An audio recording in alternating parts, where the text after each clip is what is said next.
ये तस्वीर रही जो कि अब मेरे लिए हमेशा के लिए यादगार बन गई है, क्योंकि जब मैं अपने नेता से मिली तो उस वक्त ये पल जो है वो ठहर गया था। मेरी जब राहुल गांधी जी से मुलाकात हुई 2 मिनट के लिए मैं सिर्फ उन्हें देख रही थी।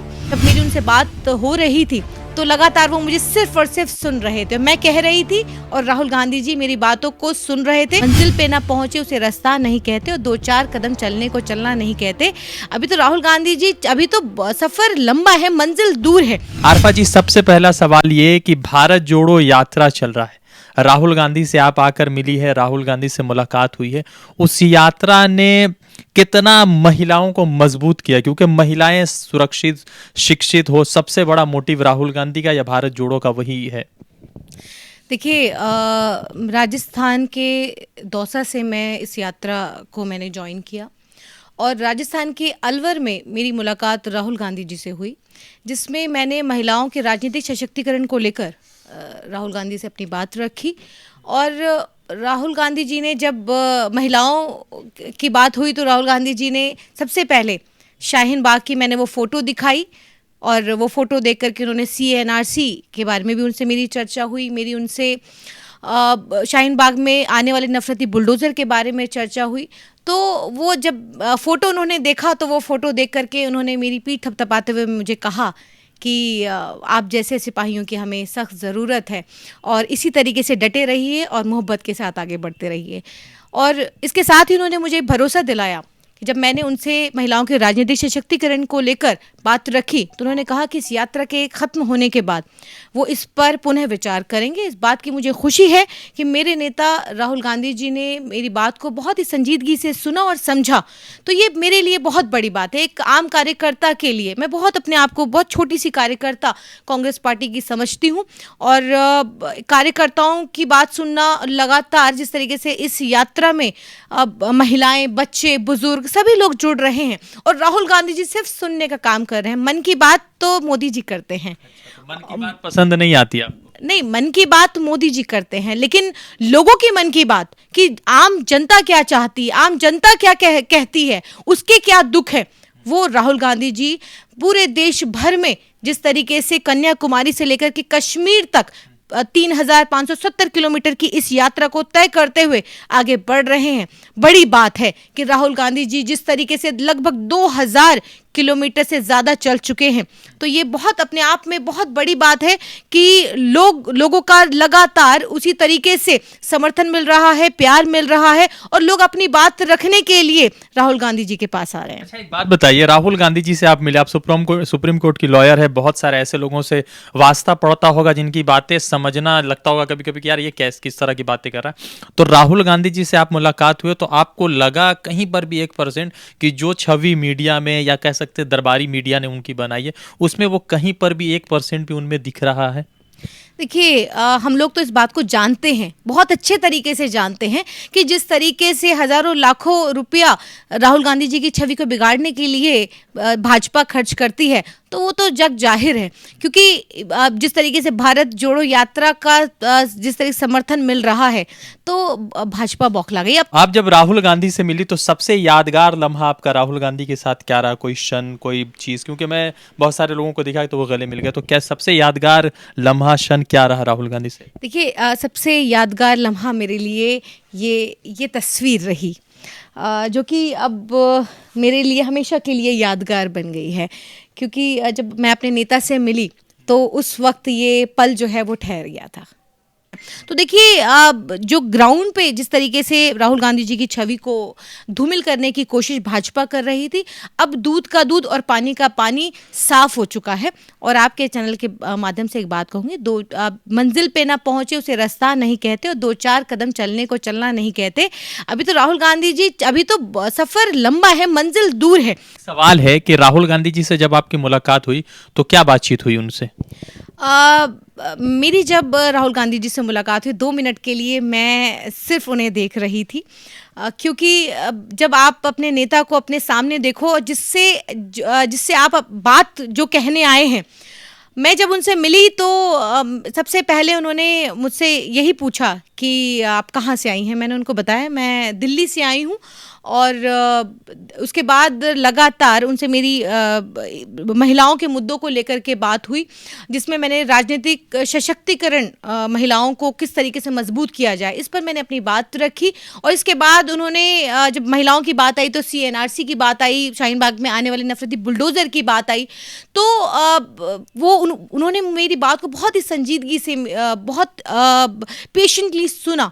और जब मेरी उनसे बात हो रही थी तो लगातार वो मुझे सिर्फ और सिर्फ सुन रहे थे। मैं कह रही थी और राहुल गांधी जी मेरी बातों को सुन रहे थे।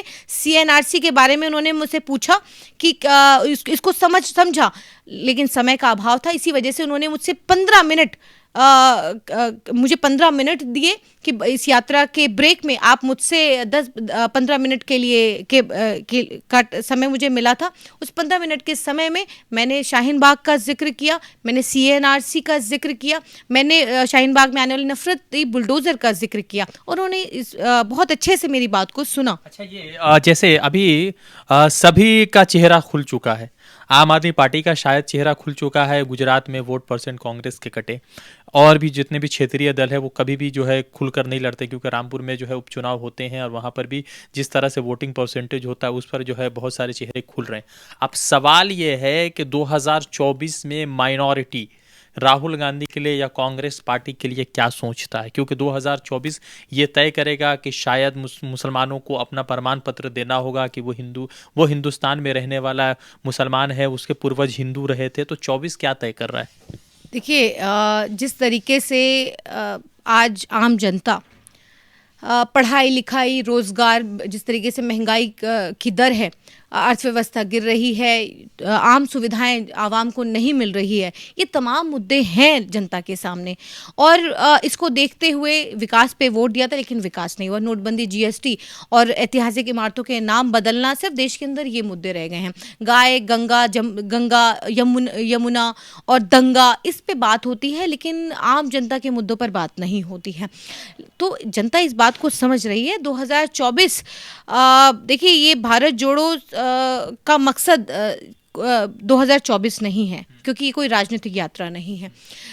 इसका कितना असर होगा, क्या असर होगा, ये आने वाला समय तय करेगा। कांग्रेस के हाथ में सुरक्षित फील कर रहा है, महसूस कर रहा है? देखिए, मैं तो यही कहूँगी, क्योंकि मैं खुद एक मुसलमान हूँ और इस देश में, ये मेरा देश है, ये मेरा मुल्क है, और यहाँ पर मैं अगर यहाँ पर अपने आप को सुरक्षित महसूस नहीं करूँगी तो मैं कहीं भी अपने आप को सुरक्षित महसूस नहीं कर सकती।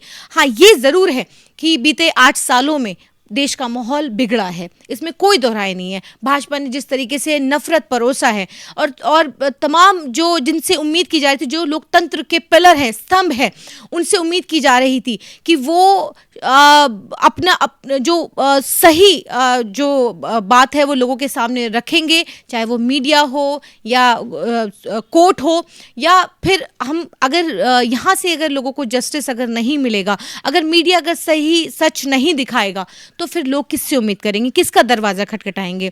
तो बीते 8 सालों में जिस तरीके से संवैधानिक संस्थाओं को तोड़ने और ख़त्म करने की कोशिश की गई है, जहाँ से सड़क से संसद तक आवाज़ उठाई गई आम जनता की, तो वहाँ पर ईडी सीबीआई भेजी गई। तो ये हमने देखा है आने वाले बीते दिनों में।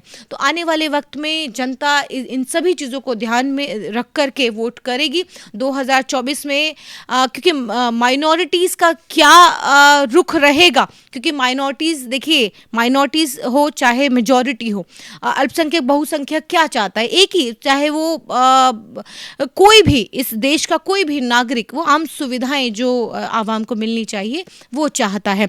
पढ़ाई लिखाई, कमाई रोजगार, सुविधाएं जो आम जनता को मिलनी चाहिए वो नहीं मिली, और जो मुद्दे थे, मुद्दे से भटक करके सिर्फ और सिर्फ भाजपा नफरत की राजनीति कर रही है। लोगों को बखूबी पता है, और इसका असर जो है वो 2024 में मुझे लगता है कि ज़रूर देखने को मिलेगा। क्योंकि देखिए, जनता का जो भी फैसला होता है वो हमेशा हमारे लिए सर्वमान्य होना चाहिए, क्योंकि अगर जनता को महंगाई नहीं नज़र आ रही है तो हम उसको महंगाई नहीं दिखा सकते। यात्रा चल रहा है, मगर आप चूंकि लॉ जुडिशियरी से जुड़ी हुई हैं, जुडिशियरी सबसे इम्पोर्टेंट पिलर है इस देश के लिए, जुडिशियरी किस तरह से कमज़ोर हो गया, या क्योंकि यहाँ पर अभी जो है जज की नियुक्ति को लेकर लगातार अनुराग ठाकुर के बयान आ रहे हैं, जो किरण रिजिजू जी के बयान आ रहे हैं, तमाम तरह के बयान सामने आ रहे हैं। तो जुडिशियरी कितना कमज़ोर पड़ गया है, या जुडिशियरी कितना अपने आप को असहमित या अपमानित महसूस कर रहा है?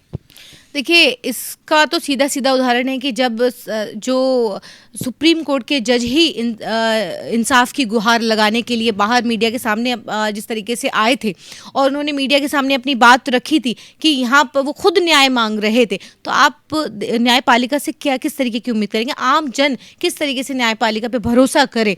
ये बड़ा चिंता का विषय है। और जहाँ तक जुडिशरी को अपॉइंट करने की बात है कि किस तरीके से जजेस के अपॉइंटमेंट्स होने चाहिए या किसके होने चाहिए, किस तरीके से होने चाहिए और ये कौन तय करेगा, तो देखिए ये जो लोकतंत्र के अंदर जो लोकतंत्र के सभी स्तंभ जिस तरीके से इंडिपेंडेंट थे, आज उनको कहीं ना कहीं तोड़ने और ख़रीदने की कोशिश की गई है। और मैं समझती हूँ कि ये देश के लिए ख़तरा है, बहुत बड़ा ख़तरा है, क्योंकि अगर अभी हाल फिलहाल में एक सुप्रीम कोर्ट के जज ने ही कहा कि अगर जुडिशरी इंडिपेंडेंट नहीं रहेगी, अगर जो पत्रकार है, अगर पत्रकार अपना काम सही तरीके से नहीं करेगा, तो आम जन का विश्वास न्यायपालिका से और लोकतंत्र से उठ जाएगा।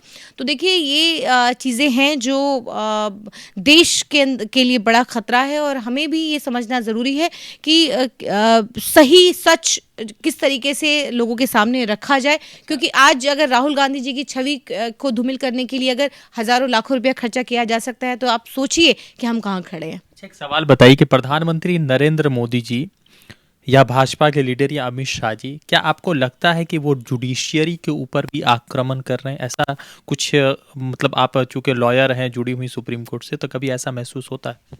देखिए बिल्कुल, बीते दिनों हमने देखा है कि जिस तरीके से एक जज के ऊपर जिस तरीके से आरोप लगाए गए कि अगर आप अगर फैसला उनके हक में नहीं देंगे तो आप इस तरीके से या तो सीधे सीधे ऑफर है कि अगर आप या तो आप अपने ऊपर जो आरोप इनके ऊपर लगाए जाएंगे उसको सिद्ध करते रहिए ज़िंदगी भर, या फिर अच्छी पोस्ट लेकर के आप राज्यसभा चले जाइए। तो इस तरीके की चीज़ें जो हैं वो इस देश में देखने को मिल रही है। इसमें कोई बड़ी बात नहीं है। जिस तरीके से सत्ता का दुरुपयोग किया जा रहा है वो देश के लिए बहुत बड़ा खतरा है। लगातार राहुल गांधी जी मोहब्बत बिखेर रहे हैं, तो देखिए इससे लोगों में काफ़ी फ़र्क पड़ा है और अब नफ़रत को भूल करके लोग दोबारा से मोहब्बत की तरफ बढ़ रहे हैं। और ख़ास करके जब मैं राजस्थान गई हूँ तो राजस्थान में मैंने तमाम लोगों से बातें की, महिलाओं से, बच्चों से, बुज़ुर्गों से, सबसे मैंने बात किया और मैंने ये जानने की कोशिश किया कि क्या ये राहुल गांधी जी से मिलने आए हैं, तो क्या ये इसलिए आए हैं कि राहुल गांधी जी को देखने आए हैं, फ़ोटो खिंचाने आए हैं, क्यों आए हैं? क्योंकि अगर आप नफ़रत करते हैं, उस पप्पू से नफ़रत करते हैं जो पप्पू नाम दिया है भाजपा के आईटी सेल ने, तो अगर उससे नफ़रत करते हैं तो फिर यहाँ क्यों आए हैं? तो वहाँ पे महिलाओं ने मुझे बताया कि देखिए हम लोग गृहिणियाँ हैं, वो जो उज्ज्वला योजना हमें मिली है वो हमने फेंक निकाली, क्योंकि आज भी हम लोग मजबूर हैं चूल्हे पे रोटी बनाने के लिए, हम इतना पैसा नहीं दे सकते गैस सिलेंडर भरने के लिए। और जिस तरीके से महंगाई है, पहले जिस तरीके से पूरा घर वो चलाती हैं, महिलाओं के हाथ में पूरे घर की बागडोर होती है, तो वो हम जितना पैसे में हम पहले चला पाते थे अब बहुत मुश्किल है। जो सुविधाएं जिस तरीके से पहले हमें कांग्रेस के वक्त में मिलती थी, हमें अब नहीं मिलती है। महिलाएं बदलाव की तरफ आ रही? बिल्कुल बिल्कुल आ रही हैं। और वो देखिए महिलाएं आधी आबादी हैं और बहुत कुछ तय करती हैं। जिस आधी आबादी को इग्नोर किया जाता है वो बहुत कुछ तय करती हैं। और महिलाएं, बच्चे, उनका दर्द आप देखिए, आप भारत जोड़ो यात्रा में आप जाइए, वहाँ देखिए जा कर के जिस तरीके से वहाँ पर लोग अपना दर्द बयान कर रहे हैं राहुल गांधी जी से। वह बुजुर्ग हों, बच्चे हों, सब उस यात्रा में चल रहे हो, सब उस यात्रा का हिस्सा हैं। और अलग अलग पार्टियां इस यात्रा से जुड़ रही हैं, क्योंकि ये राजनीतिक यात्रा नहीं है, ये भारत को जोड़ने की यात्रा है, नफरत को ख़त्म करने की यात्रा है। तो इससे हर वर्ग जुड़ रहा है, अलग अलग वहाँ पे मैंने देखा अलग अलग समुदाय एक्टिविस्ट हों या अलग अलग पार्टियों के नेतागण हों, सभी लोग यहाँ इस यात्रा से जुड़ रहे हैं और बहुत अच्छा समर्थन मिल रहा है।